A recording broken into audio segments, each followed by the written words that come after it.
प्रेक्षकांनो, छोट्या वयाची मोठी स्वप्न आज त्यांनी जबरदस्त दाखवलं आहे आणि नेमका मला आज उशीर झाला तर आपण बघतोय सुरुवातीला या इराला वाटतं की पुन्हा गौतमी आली की काय म्हणून ती दरवाजा उघडते तर शुभमकर असतात. शुभमकर म्हणतात, काय ग इरा, अभ्यास करतेस ना बाळा? इरा म्हणते, हो हो हो मी अभ्यासच करते बाबा. खरं तर इरा घाबरलेली असते. शुभमकर म्हणतात, अगं बयो काय करतीये? इरा म्हणते, बयो झोपली. शुभमकर म्हणतात, झोपली? अगं ती एवढ्या लवकर कधीच झोपत नाही, ती पण अभ्यास करत असेल ना. तुम्हाला दोघांना कॉफी करू का? आता ही आतमध्ये येऊ देत नाही आहे शुभमकरांना. तेव्हा ही म्हणते, नको नको बाबा, मला कॉफीमुळे ॲसिडिटी होते.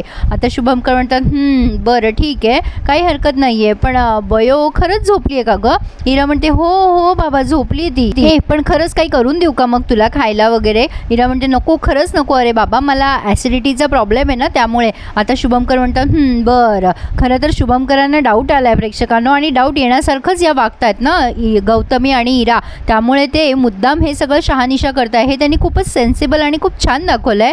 आता त्यांना काही खात्री पटे ना की बयो झोपली असेल. आता ते इरा दरवाजा लावून घेते, पण आता शुभमकर दरवाजा लोटून आतमध्ये येतात आणि बघतात तर काय, समोर बयो नाही आहे. आणि आता त्यांचा पारा चांगला चढला आहे. ते म्हणतात, हे काय, बयो कुठे गेली आहे इरा? इरा घाबरते आता आणि म्हणते, बाबा अरे बयो इथेच होती ती, मी अशी इथे बसलेली होते आणि पाठमोरी होते ना, त्यामुळे कदाचित ती मला दिसली नसेल. अरे बाबा. आता मात्र शुभमकर एवढे चिडतात, म्हणतात, खोटं बोलतेस ना माझ्याशी, कुठे गेली बयो सांग. मग आता इरा चुपचाप बसली आहे, काहीच बोलत नाही आहे. आता तेवढ्यात गौतमी येते शुभमकरांच्या आवाजामुळे आणि म्हणते, काय झालं अरे? शुभमकरांनी गौतमीला एंटरटेन न करता डायरेक्ट बाहेर जाऊन आरडाओरडा करायला सुरुवात केली आहे. आणि खरंच आहे, घरातले बाबा असेच असायला हवे. कसा धाक असतो नाही का? आता बघा इराची कशी दणाणली आहे. दोघीजणी नुसते एकमेकींच्या तोंडाकडे बघतायत, म्हणजे खाणाखुणा करतायत की आता ते बयोला शोधताय म्हणून शुभमकर.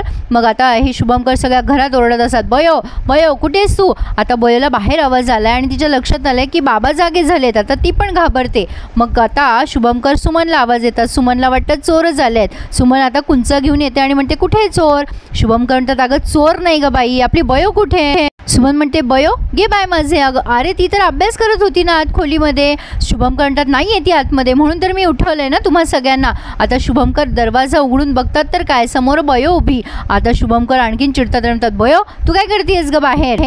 इरा बयोला बघते तेव्हा इराचा जीव भांड्यात पडतो. मग आता गौतमी लगेच सुमनवर आळ घालते सगळं आणि म्हणते, काय ग सुमन, अगं खात्री करून घ्यायची ना, असं कसं दार लावून घेतलंस तू? बाहेर बयो होती ना. सुमन म्हणते, मी कशाला दार लावू माझी वहिनी?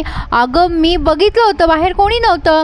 आता शुभमकर या दोघींकडे असे बघतायत. मग गौतमी म्हणते, अगं काय सुमन, नीट बघायचं तरी ना, अगं रात्रभर पोरगी बाहेर राहिली असती ना, दार लावताना खात्री करायची ना ग सुमन. आता सुमन काही बोलणार, तेवढ्यात गौतमी म्हणते, गप्पा बस. मग शुभमकर म्हणतात, काय ग बयो, बाहेर काय करत होतीस? बयो म्हणते, बाबा ते मी अभ्यास करत होते. मग शुभमकर बाहेर बघतात तर बाहेर लाईट बंद असतो आणि ते बयोला म्हणतात, बाहेर तर लाईट बंद आहे, अंधारात अभ्यास करत होतीस का? बयो म्हणते, नाही बाबा ते मी लाईटच होता चालू, आत्ता लाईट बंद झाला, मी घरातच येत होते आणि तुम्ही अचानक समोर आला, म्हणजे मी आवाजच देणार होते तर दार उघडलं तुम्ही. शुभमकर म्हणतात, मग बेल का नाही वाजवलीस? बयो म्हणते, बाबा बेल बंद आहे ना आपली. शुभमकर आता या सगळ्यांकडे बघतात आणि म्हणतात, अच्छा ठीक आहे, जा झोप आता तू, नाहीतर अभ्यास करत बस खोलीमध्ये. सुमन म्हणते, चल बयो. आता बयो सुमनच्या खोलीत गेली आहे, पण शुभमकरांना मात्र जे समजायचे ते बरोबर समजलंय आणि आता ते गौतमीकडे रागाने बघताय. गौतमी चुपचाप तिथून निघून गेली आहे. कमालेने प्रेक्षकांनो, गौतमीला एवढा धाक आहे तरी सुद्धा ती असले प्रकार करते. पण आता पहाट झाली आहे. शुभमकरांना काही चैन पडेना, कारण त्यांच्या लक्षात आलंय की हे कोणीतरी केलंय. पण आता हे सगळं खापर फुटलंय ते म्हणजे इरावर. इराला असंच पाहिजे. आता शुभमकर म्हणतात, बस इथे इरा. इरा म्हणते, बाबा तू बोलवलं होतंस ना. ते तिला तिथे बसवतात आणि एवढा ओरडा देतात. ते म्हणतात, इरा मला तुझ्याकडनं ही अपेक्षा नव्हती. काय ग, असं वागताना तुला काहीच कसं वाटलं नाही? तेव्हा इरा म्हणते, काय केलंय बाबा मी? आता शुभमकर म्हणतात, काय केलंय मलाच विचारतेस का पुन्हा? तू काल रात्री बयोला बाहेर लॉक केलंस ना. इरा खोटं बोलू नकोस, मला सगळं काही कळलंय. अगं तू सुद्धा एक मुलगी आहेस ना, एक मुलगी असून मुलीशी असं वागतेस आणि तुझी बहीण आहे ना ती. इरा काही कबूल होत नसते. इरा म्हणते, बाबा मी काहीच केलेलं नाही आहे. आता शुभमकर आणखीन चिडतात आणि म्हणतात, गप्पा बस, अजिबात बोलू नको एक शब्दसुद्धा, मला सगळं कळलेलं आहे. तेवढ्यात मागून गौतमी आली आहे आणि गौतमी इराला अशी खुणवत असते की चुपचाप बस, काहीच बोलू नकोस आता. आता शुभमकर तिला खूप चिडतात इराला आणि म्हणतात, काय ग इरा, अगं बहीण आहे ना ती तुझी, किती प्रेमाने वागते ती कायम तुझ्याशी. अगं असं वागतं का कोणी? लहानपणापासून तू तिचा तिरस्कार करते असते, पण ती मात्र नेहमी तुझ्याशी प्रेमाने वागत असते. अगं असं वागावं का? जरा तर माणुसकी ठेव, शेवटी बहीण म्हणून तरी तिला वागणूक दे ना. इराचे एक्सप्रेशन्स बघितले का प्रेक्षकांनो, कसले भयंकर आहेत. आता शुभंकर म्हणतात की अगं मी मुद्दाम तुम्हा दोघींना सोबत ठेवलं, मला वाटलं सोबत राहताल तुम्ही दोघी जणी एकत्र. गौतमी म्हणते काय ग इरा, तू लॉक केलं होतंस का बाहेर बयोला? अगं तुला हे शिकवलं का मी तुला वागाय बोलायची सूट देते तर तू अशी वागतेस का? इरा बघा अजून कशी बघतीये त्या गौतमीकडे. इराचे एक्सप्रेशन आणि ॲक्टिंग माइंड ब्लोईंग आहे. प्रेक्षक शुभंकर पुन्हा इराला ओरडतात आणि म्हणतात मला वाटलं होतं दोघी बहिणी तुम्ही आनंदाने राहाल, एका खोलीमध्ये प्रेमाने राहाल, पण तू मात्र आता हद्दच पार केली आहेस इरा. इरा आता का आई बोलत नाही, शेवटी तिच्या आईची ऑर्डर आहे ना चुपचाप बसायची. तेवढ्यात आरव आलाय आणि म्हणतोय बाबा अरे हे बघ त्या ब्लॉगरचा पत्ता मिळालाय. अरे म्हणजे हा ॲड्रेस आहे, चल आपण जाऊयात तिकडे. शुभंकर म्हणतात नको तू नको येऊस आरव, मी जातो तिथे, तू थांब घरी. हे मात्र तू बेस्ट केलंस आरव, त्या ब्लॉगरचा पत्ता घेतलास. आता शुभंकर निघालेत, पण आता गौतमी बघा कशी रागराग करते. गौतमी आणि इरा दोघी अगदी एका माळेच्या मणी आहेत. तर आता इकडे विशाल पण भेटला आणि शुभंकरांनी त्याला सांगितलंय हे ब्लॉगरचा पत्ता मिळालाय वगैरे. विशाल म्हणतो हे चांगलंच आहे की, चला मी पण येतो तुमच्यासोबत. आता बयो म्हणते बाबा पण त्याला काही माहिती असेल का, त्यांनी काही केलं असेल का? शुभंकर म्हणतात अगं तिथे जाऊनच कळेल ना बाळा, आपल्याला काही ना काही तर माहिती मिळेल ना त्याच्याकडनं. विशालला तेवढ्यात फोन आलाय, त्यामुळे तो काही जाऊ शकत नाही आहे यांच्यासोबत. तो म्हणतो मला जरा जावं लागेल हॉस्पिटलमध्ये, ते डीलरचं काय ते काहीतरी आलं आहे काम त्याला, त्याच्यामुळे तो म्हणतो मी येतो. तर आता शुभंकर म्हणतात काही हरकत नाही आहे तू जा. बयो म्हणते बाबा मी पण येते तुमच्यासोबत. शुभंकर म्हणतात अगं तुझा अभ्यास आहे बाळा, परीक्षा जवळ आल्यात, तू जा अभ्यासाला.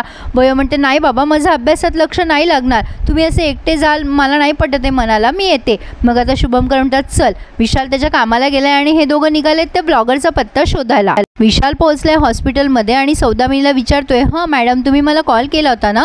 सौदामिनी म्हणते अरे हो ते कन्साइनमेंटचं ऑर्डर वगैरे आली आहे, त्यामुळे तू चेक करून घे कोणाला द्यायचं आहे काय करायचं आहे, म्हणजे ते मेडिसिनचे ऑर्डर काढायच्यात बहुतेक. विशाल म्हणतो ठीक आहे बघतो मी. आणि आता तो चेक करायला लागतो आणि मग विचारतो सौदामिनीला मॅडम तुमची तब्येत बरी नाही आहे का, तुमचा आवाज बसलेला वाटतोय. सौदामिनी म्हणते हो अरे जरा थ्रोट इन्फेक्शन आहे, पण तू चेक करून घे ना, तुला जे हवं आहे ते कोण सिलेक्ट कर तू. आता सौदामिनी थोड्या वेळाने म्हणते अरे ॲक्च्युली ना विशाल म्हणजे मला सरस्वतीशी बोलायचं होतं, ती कशी आहे? आता विशाल म्हणतो ती ठीक आहे बरी आहे. अरे विशाल ॲक्च्युली ना मला कळत नाही आहे सरस्वतीशी काय बोलावं, ती खूपच टेन्शनमध्ये असेल ना रे.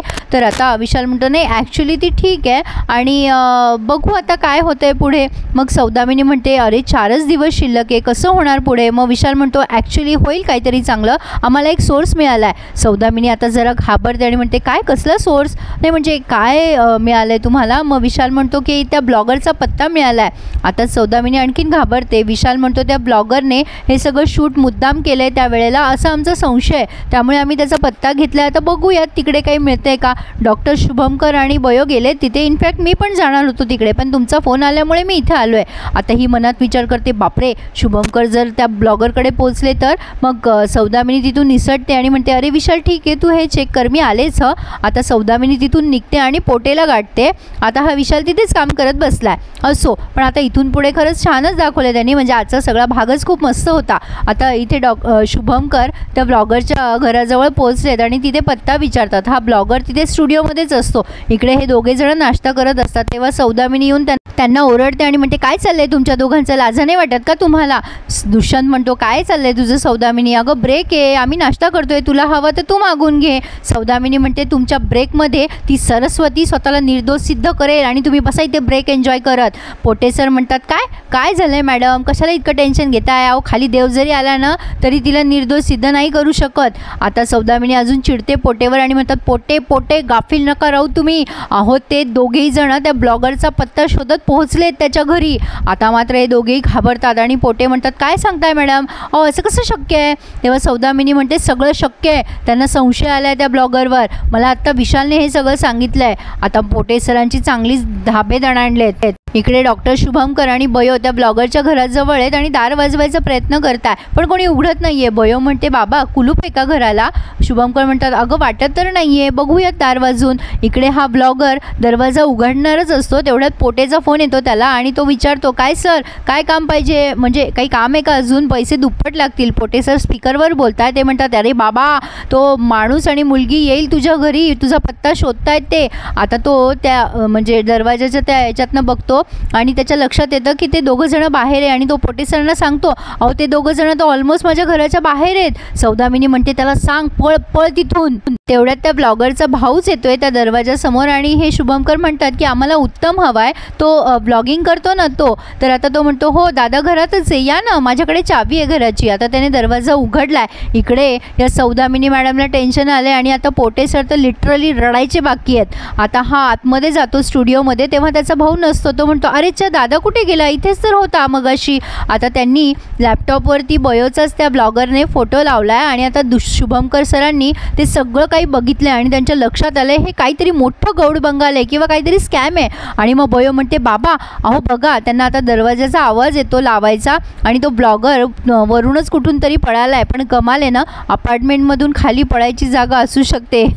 छान दाखवलं आहे पण असो. तर आता हे शुभंकर म्हणतात, बयो आपल्याला आलेला संशय खरा आहे. तर आता या ब्लॉगरने गाडीवर बसायचा प्रयत्न केला पण त्याची गाडी काही चालू होईना. आता बयो म्हणते, बाबा ते बघा तो पळायचा प्रयत्न करतोय. आता हे दोघंही जण पळत पळत खाली आले. छान थरार दाखवला आहे त्यांनी. आता शुभंकर ऑलमोस्ट त्याला पकडतात, त्याची कॉलर धरून त्याला ओरडतात आणि म्हणतात, काय रे माझ्या बयोची बदनामी करून पळत होतास काय तू. हा ब्लॉगर स्वतःला सोडवायचा प्रयत्न करतो आणि म्हणतो, हे बघा मला नका बोलू तुम्ही, माझा काही संबंध नाही आहे याच्यात. शुभंकर म्हणतात, तुझा संबंध नाही तर मग पळतोयस का, बोल आमच्याशी व्यवस्थित. पण आता तो शुभंकरांना झटका देतो हाताला आणि जोरात पळ काढतो तिथून आणि पळण्यात तो यशस्वी होतोच. पण शुभंकर सुद्धा जीवांच्या आकांताने त्याच्या मागे लागलेत. शेवटी बयोला निर्दोष सिद्ध करायचं आहे ना, तिच्या आयुष्याचा प्रश्न आहे. पण आता पळता पळता शुभंकर सर गाडी खाली येत आहेत, त्यामुळे बयो घाबरली आहे. पण डोंट वरी, त्यांना इजा झालेली नाही आहे आणि इथेच त्यांनी हा भाग आज पूर्ण केला. पुढे आपण बघतोय विशाल म्हणतोय, आपण ना पोलीस कंप्लेंट करायलाच हवी. आता पोटे सर रडायला लागतात सौदामिनी पुढे, मॅडम मला वाचवा. सौदामिनी फोन हिसकवते शुभंकरांच्या हातातून. पोलिसांना कॉल करू नका म्हणून, म्हणजे शुभंकर सर पोलिसांनाच फोन लावणार असतात. आता सौदामिनी यातनं काय पळवाट काढते ते बघूयात, कारण हे पूर्णपणे फसलेत हे यांच्या लक्षात आलंय. काय आहे ना, शेवटी सत्य कधीच लपून राहत नसतं. तर प्रेक्षकांनो असा होता आजचा भाग. अगदी डिटेल दिलाय तुम्हाला, त्यामुळे लाईक करायला आणि आपलं चॅनल सबस्क्राईब करायला प्लीज प्लीज प्लीज विसरू नका. धन्यवाद.